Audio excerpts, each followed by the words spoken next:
We're going to turn to our opening hymn, which is 74.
Our key text this morning is Revelation 19:16, and it reads,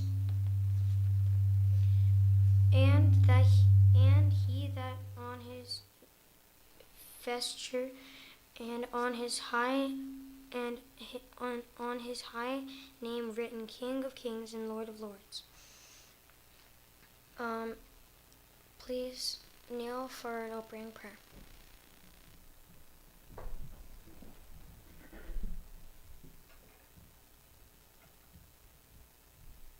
Dear God, thank you for this day. Please help us to be good. Please forgive all our sins. Thank you for dying on the cross for us. Please heal the sick and the suffering, especially Brother Joe and everyone. Thank you for this day. Please help my parents, Bobby, and suffering from this family. Jesus Christ, amen.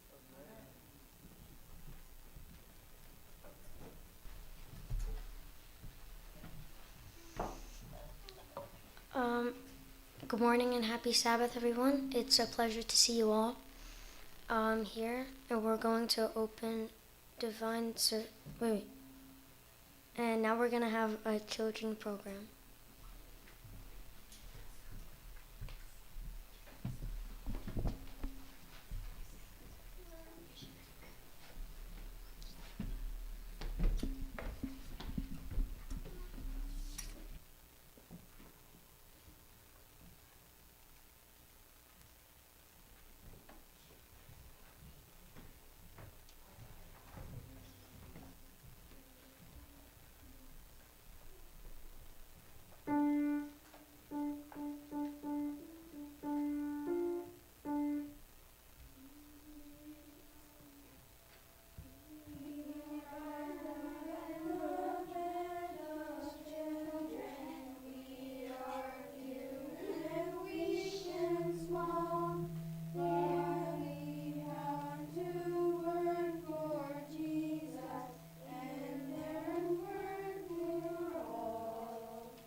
now we're going to have announcements, and I would like to call on Emmy.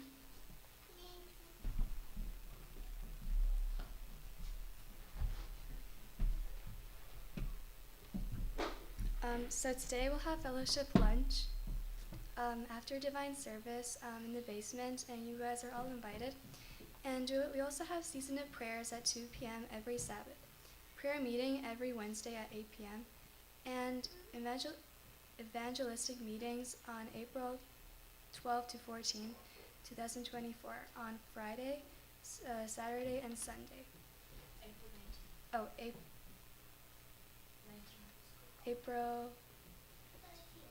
Oh, April 19th to 21st. Okay, that's it.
Thank you for your gifts and your offering.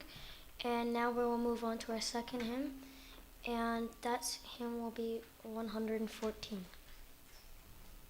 May we all rise.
May we all be seated, and now I would like to call my dad up for.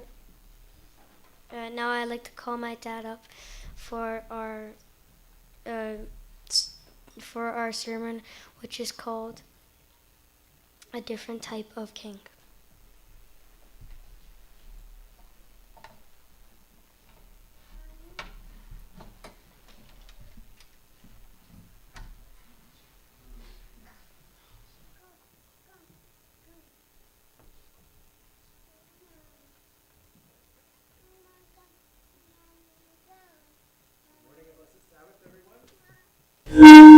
I apologize. Sorry about that. So again, good morning and blessed Sabbath, everyone. It's a pleasure, as always, to be able to be here with you, especially on this Sabbath. As usual, when we have this Easter long weekend, we try to have a special Sabbath.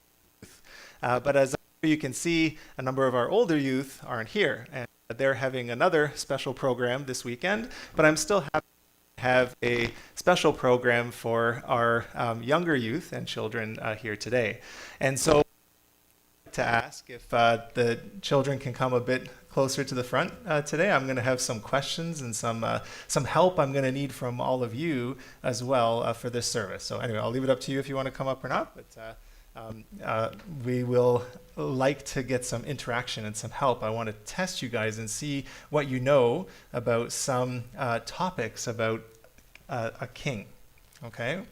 But I hope, as always, and my prayer, as always, is that after this service, we'll all have something that we can use to help us this Sabbath to be able to come closer to the Lord and bring us help us better prepare for His soon second coming. And that's also why, as you've seen, we've had Oscar opening today for the first time. It's important for our children and our youth to have an opportunity to practice these kind of things, so that way when they get older, they have the ability to come here and to do that. So I know sometimes it's not always perfect, but I appreciate you all, your patience, and I'm happy that they're willing and that they want to learn to do these things. So I have a question for the youth here. Let me ask you something. In Canada, do we have a king? Do we have a king? Huh? What do you say? Do we have a king here? Really? I thought we had a prime minister. We have a king? Yeah? Anyone know his name? Who's the king? Yeah? How about you? The Lord? Oh, that's the best answer. And thank you so much. I think she just did my sermon. I appreciate all of you for being here today, but that was a wonderful answer. But King of Canada from an earthly perspective. Let's go there. Yeah. Anybody know the name of the king? Yeah. Kevin? What's the name? King Charles. Yes, we do have a king. His name is King Charles, right? He looks quite kingly here in this picture, and even though he only recently became king, and if you read the media, you're gonna read some things. They're saying he's not doing very well medically, and he might not be king for long, and so on. But all those things aside, yes, he is currently our king here in Canada, and soon a lot of us, even for myself, growing up, we only had the Queen. Right? And now we're going to start seeing that our money's going to change, right? You're going to flip the coin over and you're going to see the king on the coin, and you're going to see the king on stamps and other things that a lot of us really just got used to seeing the Queen, right? But yes, he will be there. Now, when I ask you, all of you, to describe a king, what comes to mind? When I ask you to describe a king, hey, Ryan, what do you think of when we say king? Sorry? Jewels? Oh, okay. Yeah, definitely. Jewels, yeah. What else? Oscar, what comes to mind? I think of very well dressed. Well-dressed? You think he's well-dressed here? Yeah, would you wear that? It's not very nice, but Yeah, how about you? What do you think of when you think of a king? Yeah, sure. Yeah, they have a crown, a fancy crown for sure. What else? And not just him, just in general. What do you think of when you think of a king? Yeah, Kevin? Castle. Yeah, kings have a castle, right? For sure. Yeah, absolutely. What else? Anything else of when I say king? Anything else that you think of? Oliver, what else? Like a lot of people working for them. A lot of people working for them. Absolutely. Yes. How about you, my dear? They rule, absolutely. They're in charge. That's why they're the king, right? No one tells them what to do. They're the boss. They tell people what to do, right? So yeah, they're the king. They're in charge. They have a castle. They have people that work for them, right? All these things, this is what we think of when we think of a king, right? And so I appreciate that, that you know that. Now let me ask you something else. How does somebody become a king? How do you become a king? Hmm? Oscar, how do you become a king? Okay, yeah, you could get born into it for sure. Absolutely. So you could definitely get born into it. Oliver, what else? You can also be like, if you're like super nice or super good, maybe like the country you're ruling would elect you king.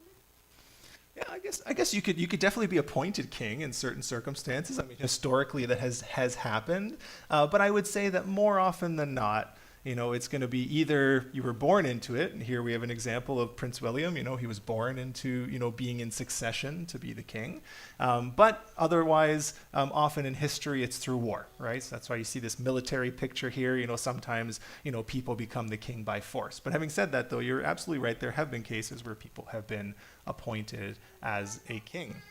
Now, after King Charles dies, we know that who will be king? So when King Charles dies, who will be king?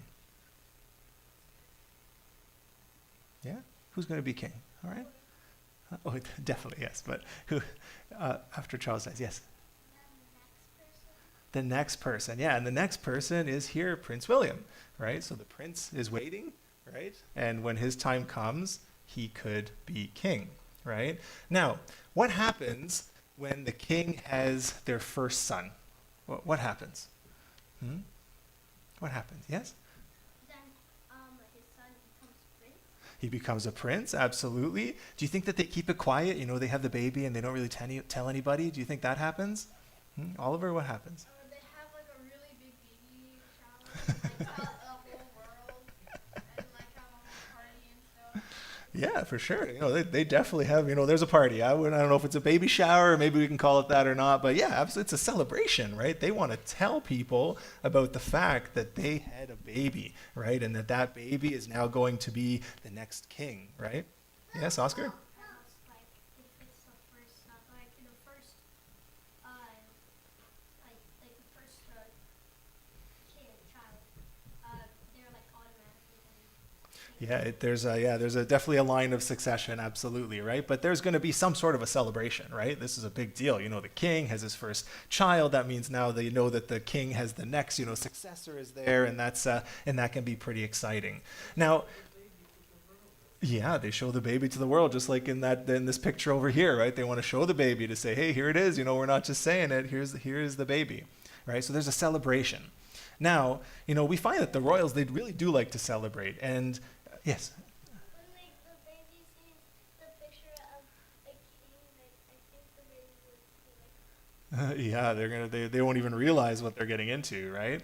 Now, what happens when somebody is crowned king?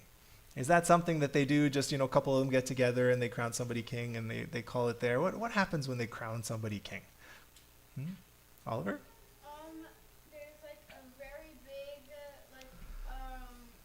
ceremony where like the whole country is there watching King Charles getting elected or not elected Crowned. crowned king, and there's a lot of people and like the whole family is there. Yeah, so definitely a lot of people are there. Did any of you actually see any of this service when Charles was crowned king? Yeah, okay, we got a couple here.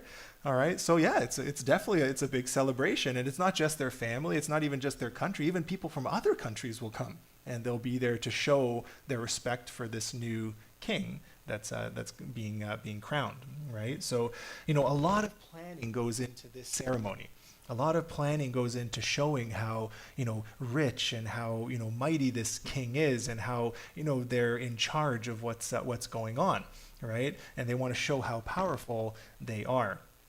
Now, when they become king, right, historically, not just looking at Charles, but historically, when someone becomes king, how do they act? How does a king act? Yeah, Melanie, how does a king act? Bossy, yeah, sometimes, yeah, definitely. They could be bossy, for sure. Oscar? Royal, yeah, very, very royal, yeah, okay. Oliver, how about you? Raise taxes, spend money. Raise taxes, spend money. Yeah, prime ministers do that as well, but I guess, yeah, kings can do that too, for sure. Absolutely. So kings, does a king, if you have to have a meeting with the king, right? If the king says, oh, Melanie, I want to see you on Tuesday. Do you think the king's going to come to you or expect that you come to him? Yeah, more than likely the king's going to expect, if he says, I want to meet with you, he's going to say, you come to me. I'm not going to spend my time figuring out where you are. You come to my court, right? So here we have this court, king's court, and people come to the king. He doesn't really go to them. And we don't really see, do you ever see a king, or have you ever thought of a king cutting the lawn? Do you think they did that? Weeding the flowers in the garden? Ever see a king doing something like that? No? How about cooking breakfast? Do you ever see kings cooking breakfast? No? You don't see kings doing that either. Buying groceries? Waiting in line buying groceries? No? You sure? I don't know. You guys don't really buy groceries much. I don't know. Maybe somebody saw that. You saw it? No? Yeah, definitely not, right? They have more important things to do. And because they have more important things to do, you don't see them doing some of these, tasks that we do. And so he has other people that do these things for him. Now, for the most part, I think you already answered this question, but does the king give or does he take?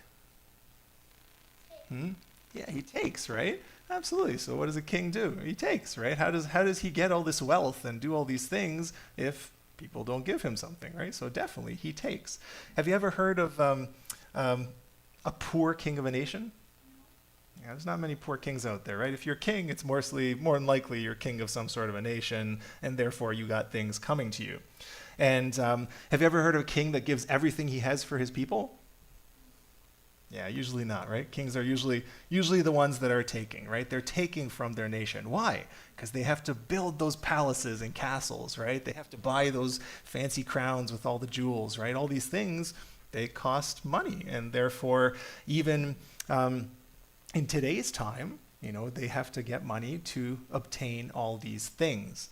And even in today's time, you would think that, we've gone from this, medieval times to a world with, a number of democracies and these kind of things, but you know that there's still quite a few kings on this earth. Do you know that? Yeah? There's still quite a few kings that say that they're, king of different nations and so on. And some of these kings are actually very wealthy, some of the wealthiest people in the world. Okay, and so let me ask you, do you know who the richest king of the world is? Any ideas who the richest king is? I'll be honest, I didn't know either. I would be very surprised if you guys did. I guess maybe I don't keep track of these things, but Oliver? King Charles? I have to tell you that Charles hardly makes the top 10, okay? Now, of course, this is all by estimate because it's really hard to know exactly. The kings don't really open their wallets and bank accounts to show everyone what they have. But for the most part, there are some very wealthy kings out there.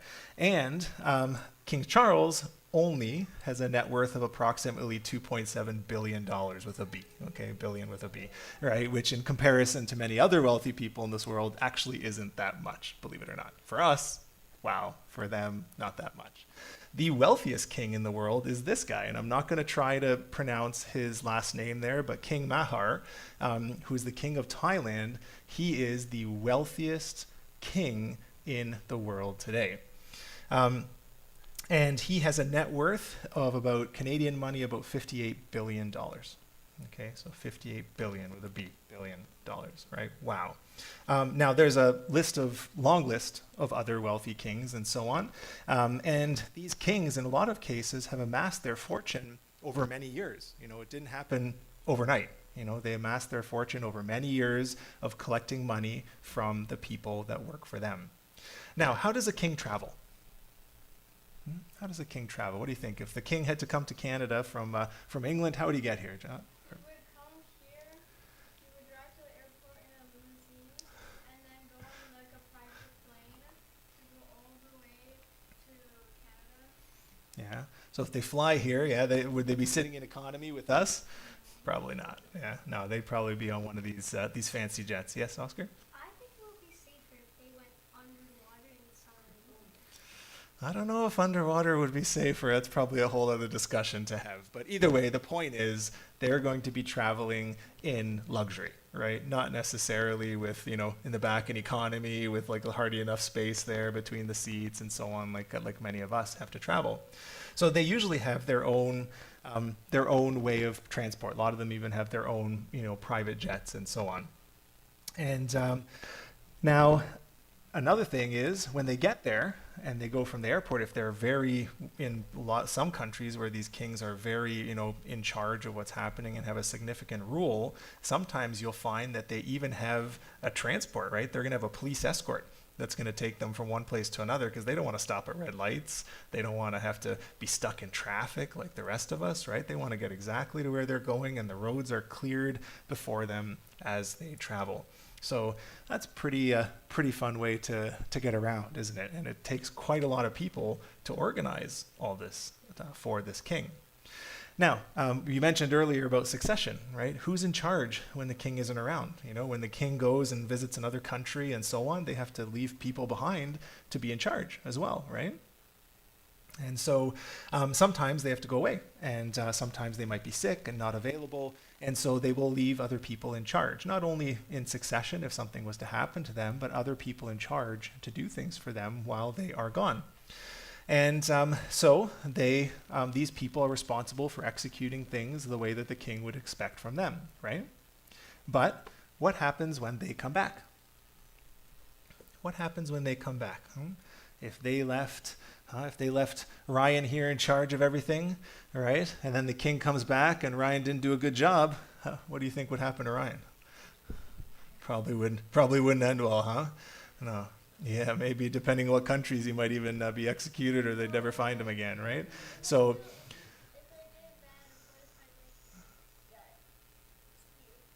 yeah, you never know, right? But ultimately, you would have some sort of responsibility, okay? And today, throughout our sermon, I want you to keep in mind as we study today, and you can stay here if you'd like, and I just have some more questions, or you can go back to your parents. I don't want to make you stay here the whole time if you'd like to be with your parents. But as we go through the service today, I want you to contrast the difference, okay, between these kings today, okay, and the king that we have, the best answer that we got this morning, the true king in heaven that we have for us, okay? So keep that in mind as we go throughout our service today, okay? I want you to compare to what we talked about at the beginning, all right? So we'll keep going. Although there may be others, actually I'm going to skip that, sorry, I'm running out of time here. So in our introduction, we have seen that in this world there's certain types of kings, right? There are certain types of kings, and but as the title says, we have a different type of king. And we can see that the worldly kings, they are pretty full of pride, aren't they? When you see that picture of King Charles with his big crown and his fancy robe and so on, these kings are very full of pride, very full of self. But we see that as we study the Bible, we see that God wanted something different for his people. Okay, he wanted them to have a different type of king than what this world has to offer. And so in the time from Adam to Samuel, we know that God's people did not have a king, right? They did not have a king. They went through, they had judges, they had, different leaders, but they did not have a king. They had been led out of Egypt, right? Did a king lead them out of Egypt? Was Moses the king of Israel when he led them out of Egypt? No, he wasn't. He was appointed by God to do that work, but he was not their king, right? And so they had done many things, and he had done many things for them to travel through the wilderness and to be able to come to the promised land. And did things, miraculous things, right? Opened the sea, fed them throughout the wilderness, kept them from the heat and the sun through the wilderness, just really, truly miraculous things that he did for them. And yet with all of these blessings, what we find is that the elders in Israel at the time of Samuel came to Samuel and said, we want to have a king. We want to have a king so we can be like all these other nations that are around us. And as a good prophet, Samuel turned back to the Lord, or as a good priest, he turned back to the Lord. He prayed and said, Lord, they're coming, they're asking me to appoint a king of the nation. And we can find the answer of the Lord to Samuel in 1 Samuel chapter 8, verse 7. So in 1 Samuel chapter 8, verse 7, it says here, "And the Lord said unto Samuel, Hearken unto the voice of the people in that day. Say unto in all that they say unto thee, for they have not rejected thee, they have rejected me, that I should not reign over them." So Samuel, when he turned to the Lord in prayer, he was worried that it was because of him that the Israelites were doing this. And without getting into too much detail, Samuel's sons, who were supposed to be helping the church at the time, were doing some things that they shouldn't be doing, and so he thought that it was his fault that this was happening, and he turned to the Lord to say, "Lord, I'm so sorry. I don't know, what can I do?" But here it says clearly that it is the Lord understood the true reason behind why they were asking for a king. They were asking for a king because they had rejected God himself. And as we continue reading in 1 Samuel chapter 8, verses 11 to 17, we see that the Lord told them what it means to have a king. And I think you'll see a lot of similarities to what we talked about in the beginning. So we're going to read starting in 1 Samuel chapter 8, verse 11. He says, "And he said, This will be the manner of the king that shall reign over you. He will take your sons and appoint them for himself, for his chariots, to be his horsemen, and some shall run before the chariots." So, as we mentioned earlier, a king has a lot of people working for him, doesn't he? Right? There's a lot of things that have to be done to run a nation, to run a palace or a castle, and to do all these things that the king doesn't want to do. And so he starts by saying, hey, I need you all to understand that it will be, this king is going to take your sons from your homes and take them to his home, to his castle, and get them to work for him. And so the people would need to give up their children to this king. And so is that it? Is that all that they would have to do? We see, if we continue reading, that no, there's even more. So we look at verse 12. In verse 12, it says, in 1 Samuel chapter 8, verse 12, it says, "And he will appoint him captains over thousands and captains over fifties, and will set them to ear his ground, reap his harvest, and make his instruments of war and instruments of his chariots." So the king is going to need, as we can see here, even more people. Right? Not just those people. He needs even more people, right? He needs people to serve in his armies, to people that are going to be his personal bodyguards. He's going to need people. He's not going to get his hands dirty. He's going to need people to go out in the fields and to harvest the fields and get food for his castle and his kingdom. And so, with all his riches, he's going to need people to keep him and his household safe. So, is that it? Is that all that they needed? We can see that there's even more if we keep reading in verse 13. It says, "And he will take your daughters to be confectionaries and to be cooks and to be bakers." Right? So what does he need even more? Now he needs even more. He needs their daughters, right? He needs people that are going to help with the cooking, helping running the household. He needs to have a queen, and it can't just be any queen. It should be the nicest, most beautiful, woman of the land, and so on. So, the king is now going to need and take all of these things. Needs to have the best food made for him. The king's table should have the best, the best meals for breakfast, lunch, and dinner, especially when people are coming over, right? So the king needs people to make all of this happen, and he's telling the Israelites, you will need to give this. And so, is that it? We can keep seeing that, no, that's not it. We can read in verse 14 that there's even more. It says, "And he will take your fields and your vineyards and your olive yards, even the best of them, and give them to his servants."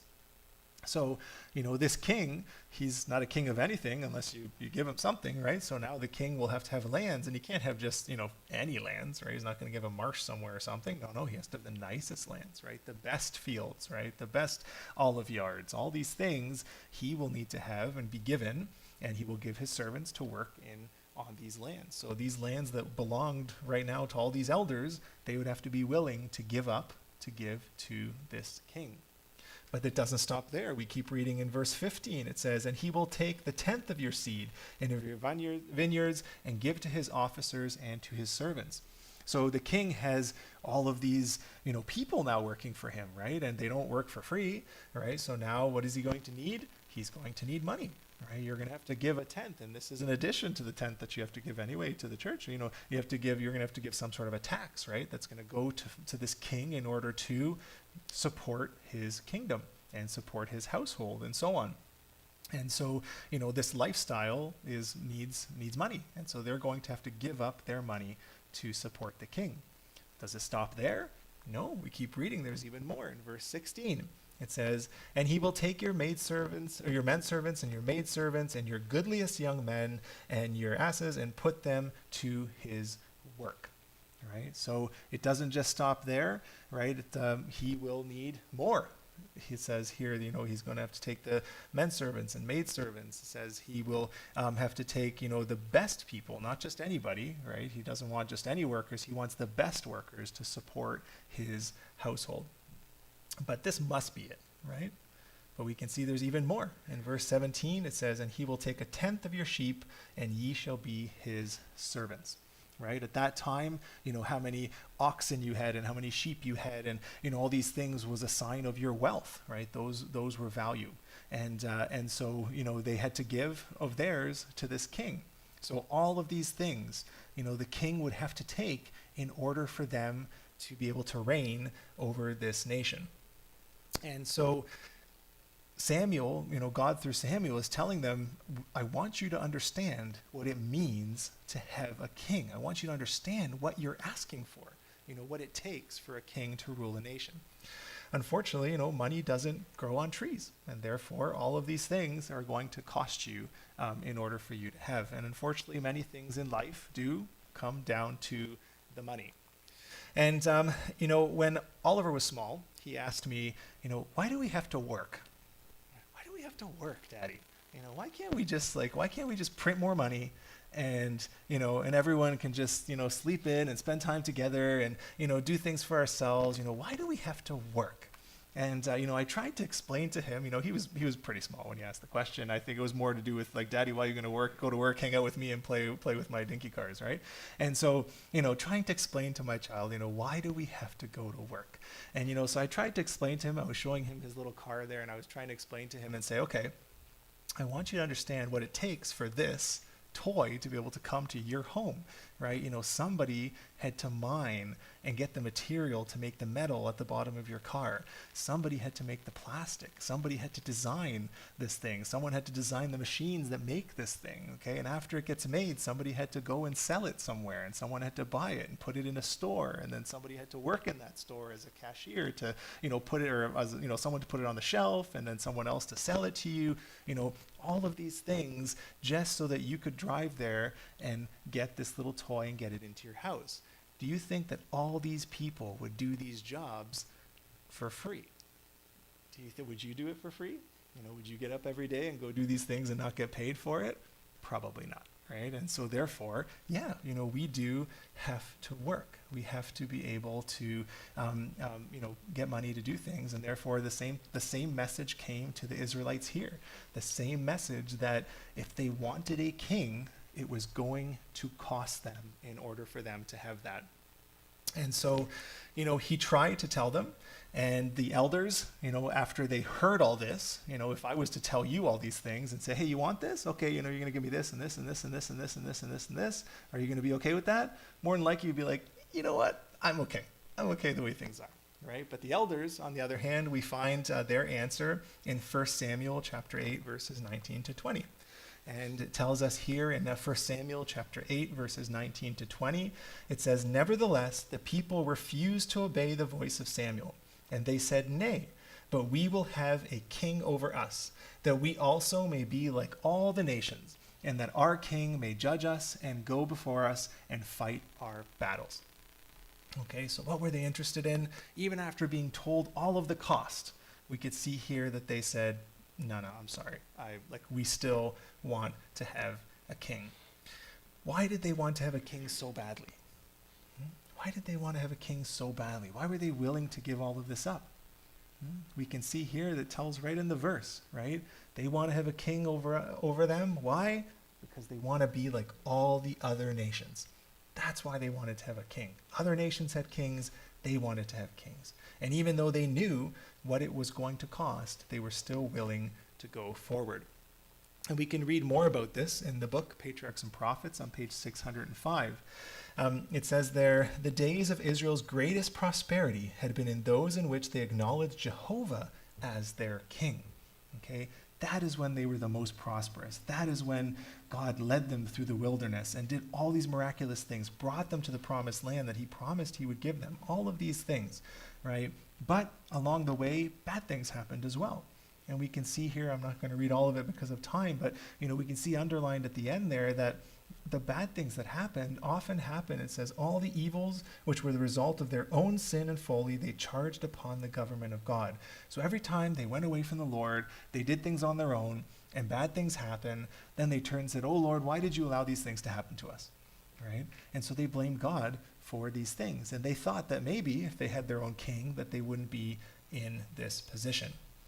But unfortunately, we know that that is not the case. What's interesting as well is that, a lot of people, or a lot of you may not know, is that this was not the first time that Israel asked for a king. Do you know that? It's not the first time that it's not the first time this came up. Because, the whole time they're traveling, they're looking at all these other kingdoms and they're saying, well, why do they have things that we don't have? And so we find in Judges chapter 8, verses 22 to 23, that there was another time that this happened. And it says here in Judges chapter 8, then the men of Israel said unto Gideon, rule over us, both thou and thy son son also, for thou hast delivered us from the hand of Midian. And Gideon said unto them, I will not rule over you, neither shall my son rule over you, the Lord shall rule over you. What an amazing answer. Gideon had done, God through Gideon had achieved something really big here, right? They were in such difficulty as a nation. He led them through deliverance from the Midianites. And as a result, they said, wow, we want to make you king. You're so amazing, we want to make you king. And what did he do? What would you do? If we came to you and said, hey, I want to make you king or queen, would you turn it down? When you see how the king and queen live and you're like, oh, well, that would be kind of nice to live like that. I want to have a private jet. I want to do these things. Would you turn it down? But we can see here that, what was Gideon's answer, right? I'm not going to rule over you, right? I will be a judge, but the Lord shall rule over you. But as we know, the elders, this was not good enough for them. God told Samuel to give them what they wanted, even though it wasn't best for them. In Deuteronomy chapter 17, we see that although God allowed them to have a king, he still wanted the king of Israel. He still wanted it to work, right? He still wanted the king of Israel, if they were going to have one, to be different than these other kings of these other nations. And so we can start to read in Deuteronomy chapter 17, verse 14, what he wanted different. It says, when thou art come unto the land which the Lord thy God giveth thee, and shall possess it, and shall dwell therein, and shall say, I will set a king over me, like as the other nations are before me.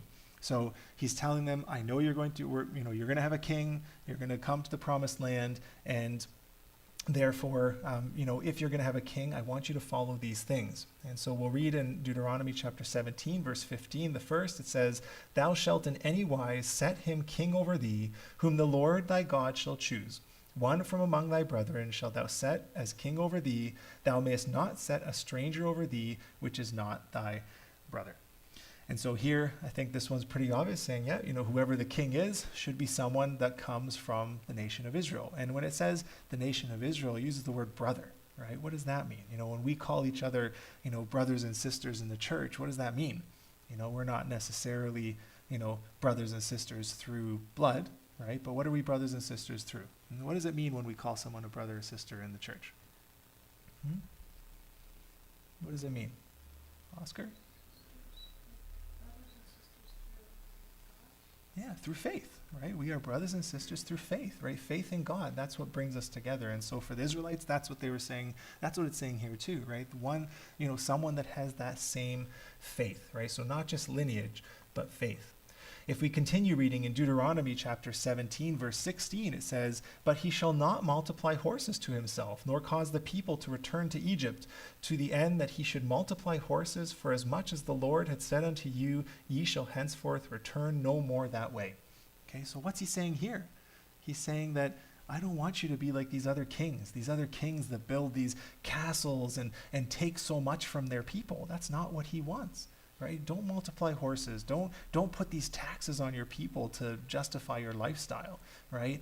Try to remember that at the end of the day, you are brothers and sisters in the land, so he didn't want them to be like the other nations. And so we'll continue reading in verse 17. It says, "Neither shall he multiply wives to himself, that his heart not turn away, neither shall he greatly multiply to himself silver and gold." So it says here that, the king should have one queen.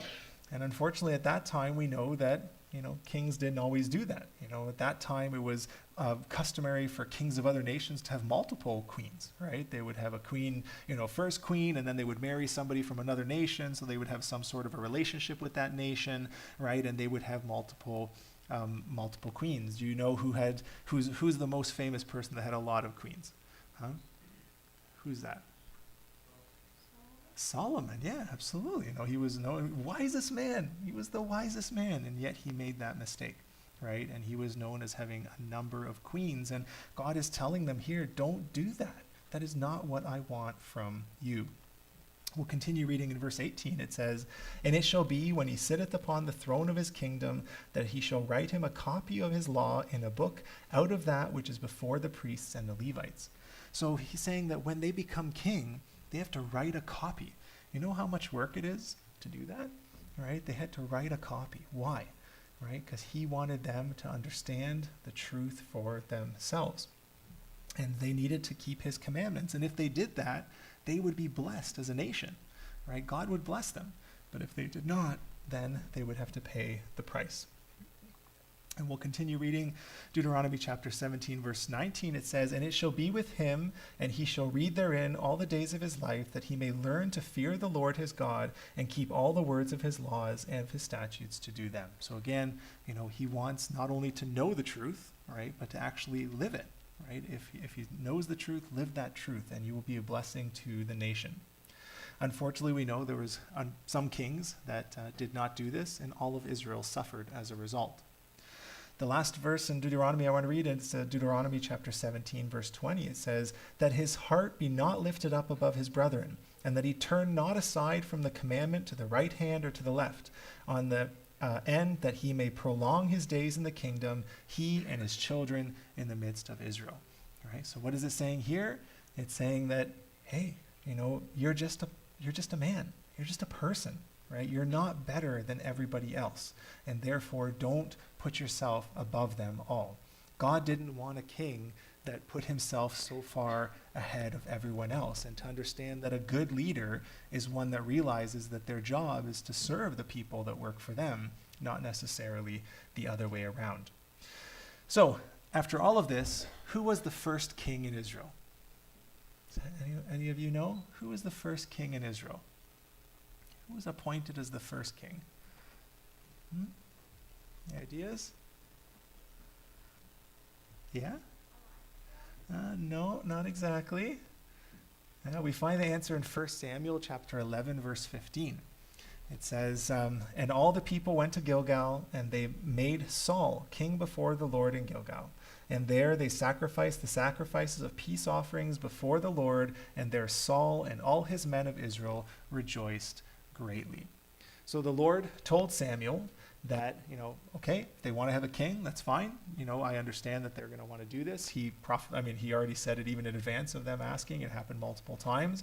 And it's interesting that he picked Saul, who came from Benjamin, which was one of the weakest tribes in Israel, right? And that didn't really sit well with some people in Israel, but they were happy they were getting what they wanted. There were some difficulties there at the beginning, but in the end of the day, they selected Saul to be their king.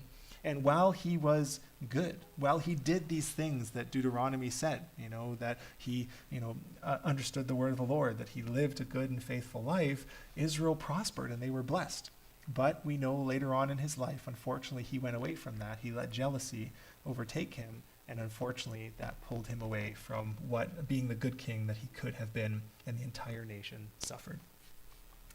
We're going to keep reading. It's in Matthew chapter 2, verses 1 to 2. It says, going on to the true king, it says, "Now when Jesus was born in Bethlehem of Judea in the days of Herod the king, behold, there came wise men from the east to Jerusalem, saying, Where is he that is born King of the Jews? For we have seen his star in the east and are come to worship him." So it's interesting that, these people that came from a whole other nation, they saw the signs and the prophecies saying that a king was going to be born. And so they came to find Jesus.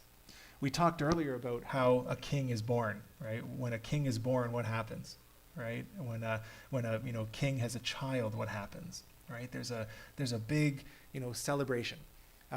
But we can see in this case, these wise men came. They came to Herod, who was king of the Jews at the time, and they said, where is this king of the Jews?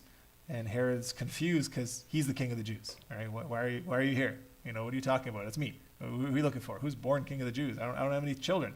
And Herod, without getting into too much detail now, he was constantly afraid that someone is going to take his place. He didn't have children, and so that would take his place. And so he was in constant fear. And but we know that there is only one true king, as we heard earlier at the beginning. So we're going to keep reading in 1 Timothy chapter 6, verse 15. It says, "Which in his times he shall show who is the blessed and only potentate, the King of kings and the Lord of lords." And I love that answer in the sense that, when we ask who is the king, there is only one true king, right? Only one King of kings. The psalmist tells us that it is Jesus Christ. And he is a different type of king.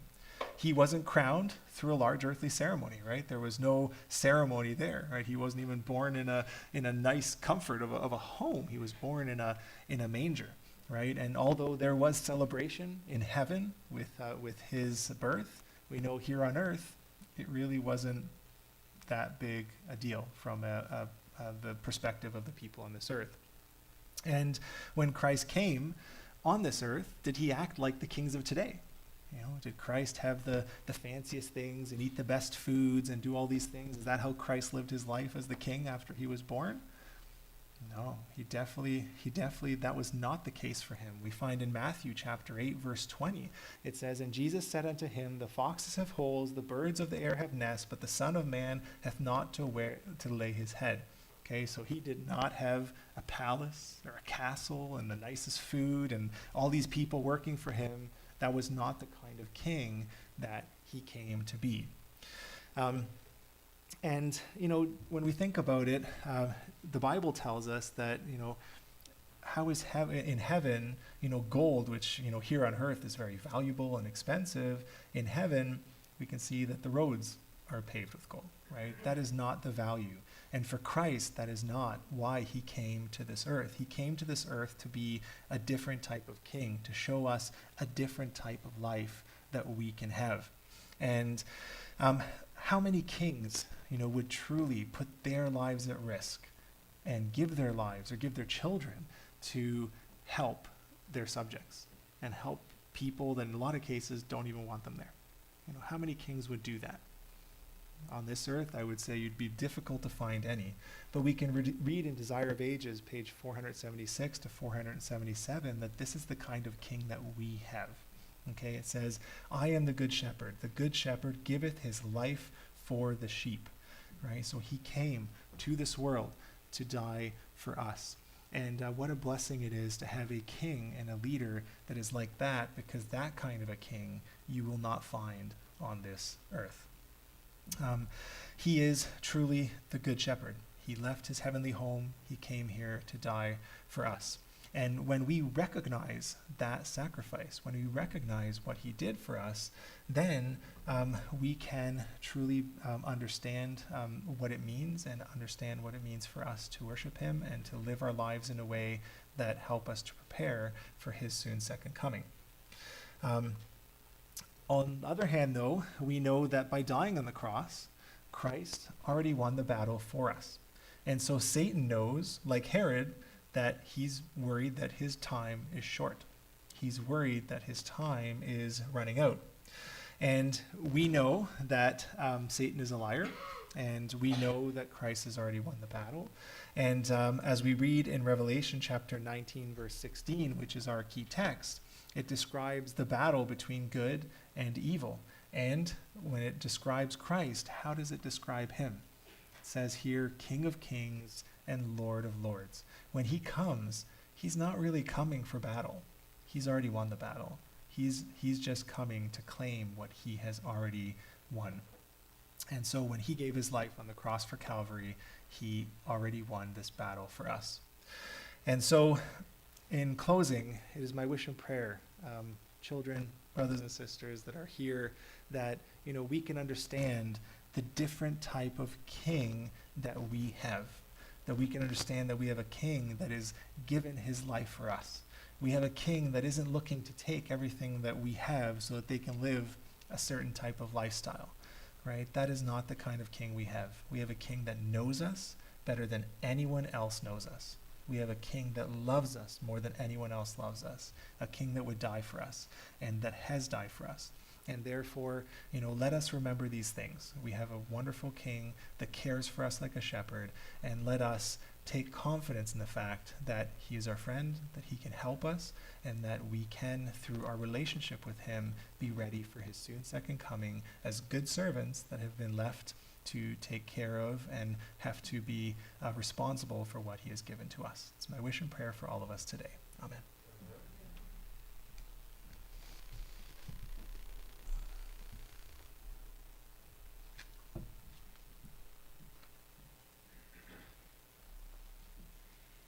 Thank you, Brother Joe, for sharing this wonderful message with us, and let's remember it throughout this week. Now we are going to close our divine service with the song number 565. The coming King is at the door.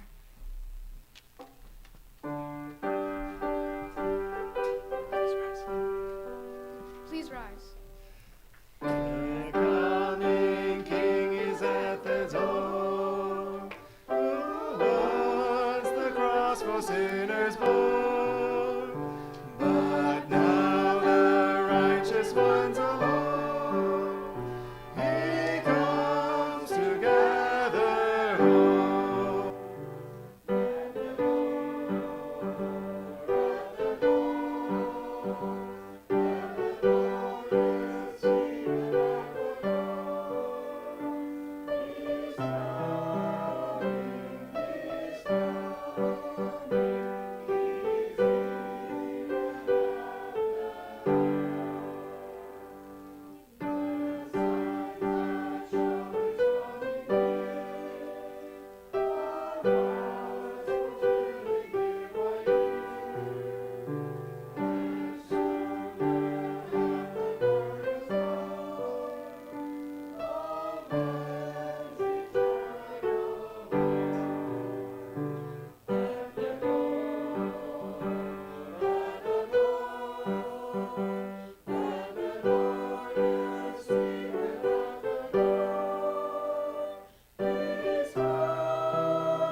At this moment, let us kneel down for a closing prayer.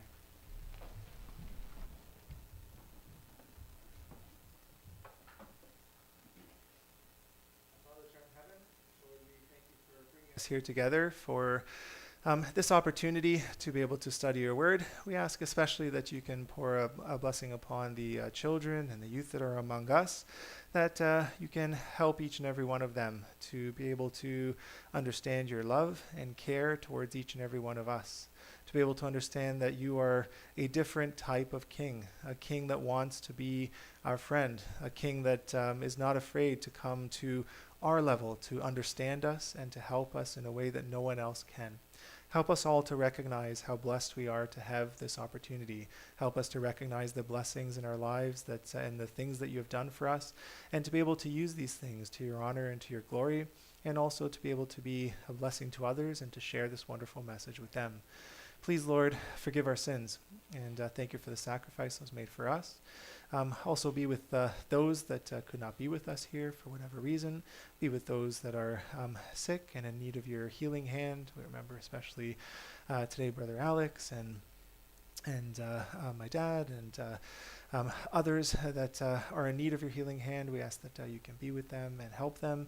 We also ask that you can pour a special blessing upon the youth convention that's also happening in near Grimsby. We ask that you can be with those that are there as well and pour a special blessing upon them.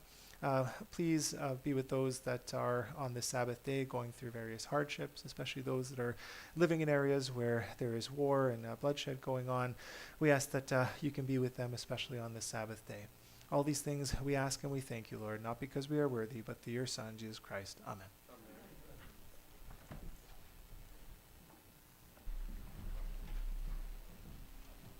With this prayer and song, we have closed today's divine service, and now we are all dismissed.